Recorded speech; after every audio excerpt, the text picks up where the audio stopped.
below. If you're interested in editing and writing for the Hot Tea channel, there will be a link down below to submit an application onto the video.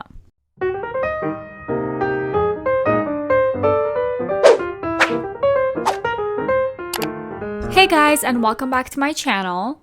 So Jeff Wittek went on the Just Trish podcast this week on an episode titled Jeff Wittek Reveals Disturbing David Dobrik Lawsuit Deals and Exposes Natalie. So I'm like, okay, I have to give a summary of this podcast. So this podcast is an hour and a half long, but I'm only going to really touch on the parts where David is mentioned for the most part, so let's get into it. At some point, Trisha asks Jeff why he initially hid his crane accident from the world. If you have been living, by the way, under a rock, this is regarding an incident that happened back in 2020 where Jeff Wittek was swinging off of a crane for a David Dobrik vlog. David, as usual, took things way too far, swung it way too fast. Jeff smashed his head on the crane, was terribly injured, had to get multiple surgeries to recover, and is still suffering the repercussions of it with many eye surgeries left. Jeff responds to Trisha saying it was because he was still friends with David at the time and he still hadn't processed what really happened and that David was sacrificing him for a bit. You know, David says, it's only funny when people get hurt. Yeah, he wanted it to happen that way, He likes a little, when people get a little hurt for his videos. Trisha brings up Andrew Schultz having talked about his accident on his Patreon podcast. Watch this clip. Isn't it Jeff Wittek the crane? Is he still crying about that, dude? Why is that guy still crying about that? I got hit by a crane and I'm blind now. It's like, get over it. I have no idea what you're talking about. There's this guy, and then the fact that he has the balls to be a barber still. No patch-eyed motherfucker is going to touch my hair. Look at my haircut. So David Dobrik knocked him with a crane or something? I guess, I don't know. Spun him around on a crane. But he agreed to do it? Yeah, but he didn't know how fast it was going to go. That's a good excuse. Well, if it was going to go 10 miles per hour, I would have done it. I didn't know it was going to go 20.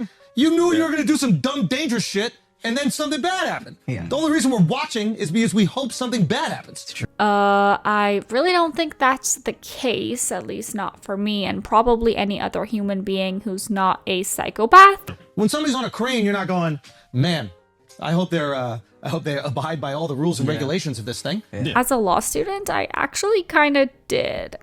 Maybe that's why he's upset. Like when he woke up, he realized, oh, I was the only one retarded enough to do this trick. Nope, wrong again. Corinna went on the crane first. Jeff says while he did agree to swing off of the crane, he didn't agree to the extent that David took it. So f*** you, Andrew Schultz. You're not even funny. I can't remember a funny thing you ever said, and you're a comedian. So, how does that make sense? Jeff says that he still is going through surgeries and these do increase the risk of glaucoma and cataracts in the future. So although he is grateful that he didn't completely lose his vision, there's still shit that he's dealing with. So seeing David keep paying for lawyers to push back the lawsuit is just annoying. And again, to give some backstory on this, Jeff is now pursuing civil action against David for this incident. But I mean, it's just been going on and on for 2 years because David's lawyers keep trying to get the case dismissed. Jeff then goes into detail of his vision in one eye. Although he can see, it is blurry and the injury has affected his depth perception, and he needs to close one eye to shave, for example, and at night he gets lazy, so it's just not been a good time. Trisha says that it's smart of Jeff to not have clung to the Vlog Squad for his entire career, and that's why he was able to have a longer lasting career than the others. Jeff agrees and says that he also doesn't want to be attached to a group because, for example, he lost so many brand deals when David Dobrik and Dirty Dom were accused of SA. This, of course, is regarding the incident where 5 fans came over to Dirty Dom's apartment and David's old apartment for a fivesome with Dom, fivesome in quotations. Dom eventually, quote, convinces 2 of them into a threesome, but turns out having to give alcohol to anyone, but especially minors, to convince them to sleep with you is actually SA, so. Trisha does call Jeff out though, because it's not that he lost brand deals because of his associations with David and the Vlog Squad, but rather because he actively defended them afterwards. But I think you stood by him maybe for a little bit too long. Yeah, well, I I didn't realize everything. It takes time to process trauma. But back to the lawsuit against David, he says that it's not even about the money. He doesn't need David's money. This is just what he deserves and what he's owed. His neck surgery alone is $80,000. Wow. American healthcare is it's just interesting.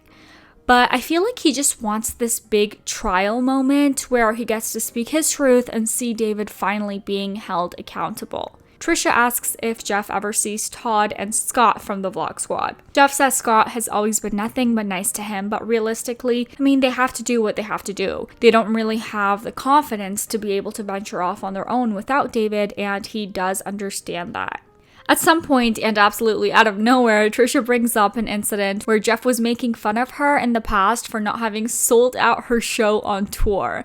I am living, by the way, for this level of petty because you just know she's been holding on to this from like 6 years ago. Jeff, although, says that it wasn't him who was making fun of her. Although at first he didn't want to tell her who it was, he eventually gives in and says it was David. That's kind of a flex, actually, that David cared that much. He's like watching my stories. It's kind of nice. Yeah, because when you get banished from that group, you have to be like, look at them, they're going crazy. They're the bad ones. They f***ed up that they had to get banished from our group. But nope, look at us now. We weren't crazy, you were crazy, motherfucker. Trisha asks Jeff if he would box David now that he's getting fit on Zila Fit. I would love to, but that'd be a hate crime. You can't hit a gay guy. Oh my God, I don't think you can say that. I could say it on this show, right, No, Oscar? I don't think so. No. No, I tried Right. before, Wow. and he said no, he would never. I I would see what hurt him. happened. I Yeah. would put him in a coma. Trisha brings up that Jeff once said Natalie was forging receipts to make Jeff look liable for his accident. Jeff says they were trying to get him to sign some forms after his accident when he was effed up on drugs in the name of, quote, workers' comp to get surgeries from urgent care. Jeff says that Natalie actually forged his signature on the form, which is absolutely crazy and very illegal if true. I write like chicken scratch. Yeah. So my signature. It looks terrible. Oh, she forged your signature. Yeah. Actually. And said said that I was driving the crane. David had nothing to do with it. That's like a serious crime to forge someone's signature. I can't wait for trial. Jeff says Natalie was so cold to him throughout this process. She'd say stuff like, why do you need another surgery? Your eye looks fine. And she also would say that Jeff got on the crane to impress her because he had a crush on her. I'm like, yo, you people are delusional. Like, you got some followers because of David and the vlogs, but She's the you worst. you are not no fucking Miley Cyrus. He says he wouldn't be surprised if David killed somebody and Natalie chopped up the body. And now David's lawyers are obviously trying to audaciously, may I add, get this case dismissed. And that's just an annoying thing to be going through because even though Jeff's lawyers are getting paid on a contingency fee basis, meaning he's not paying out of pocket to them, he'll just pay them a percentage of his winnings at the end of trial if he does win, this process being unnecessarily elongated by David's lawyers is increasing the amount of resources that Jeff's lawyers are putting into it. So at any moment, they can back down and be like, this isn't worth it for us, and dip, leaving Jeff with no representation. So this is dangerous territory. Jeff talks about how he was almost about to miss the statute of limitations for civil cases, which is 2 years.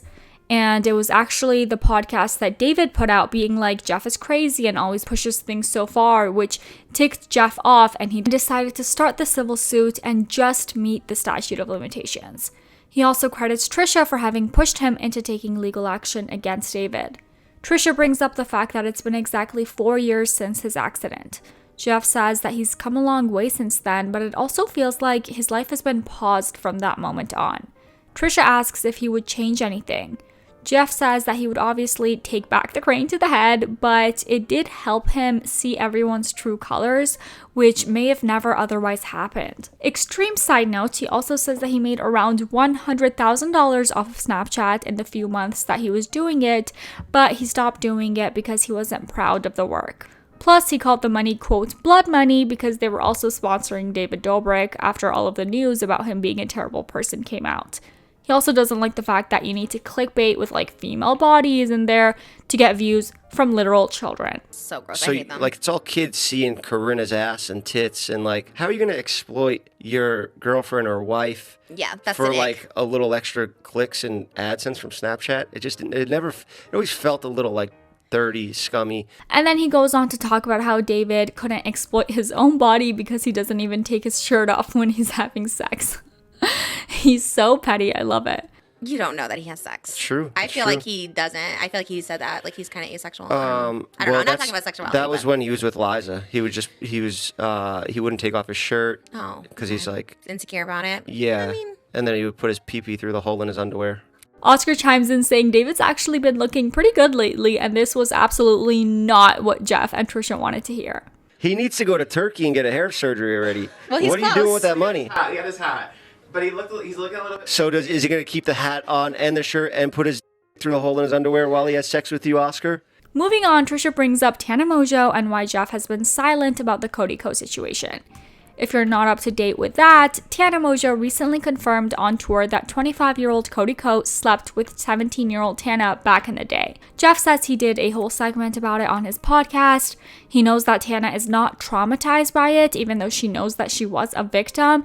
He didn't know about the Cody situation beforehand, but obviously now that he does, he cut Cody Co off for her. Moving completely off topic from the David situation and Cody Co, in honor of Pride Month, Trisha goes into a gay segment. She asks why Jeff was surprised when James Charles asked him to watch a movie and cuddle. Jeff said because James knew he was a straight man, like why would he do that?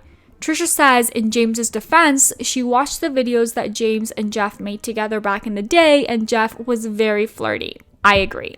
But it was also very obvious that he's straight and he was just doing that for clout, to be completely honest. In one instance, he was even down to get a full body massage with James. And this is what Jeff had to say about it. Yeah, I joke around. maybe he didn't get the joke because I can understand it from his perspective. Maybe he thought it was a sign. Don't you see how it can be misconstrued as flirting? Shoot me. I'm sorry. just saying. I You said you did knew what you I were had straight, to do. but- I did what I had to do to make it in this business and in this town. I feel bad for James in that sense. He probably gets a lot of people that flirt. I'm so curious to know your opinions in the comments down below, so make sure to post that there. Please make sure to subscribe. I post new videos every once in a while. All right, bye-bye.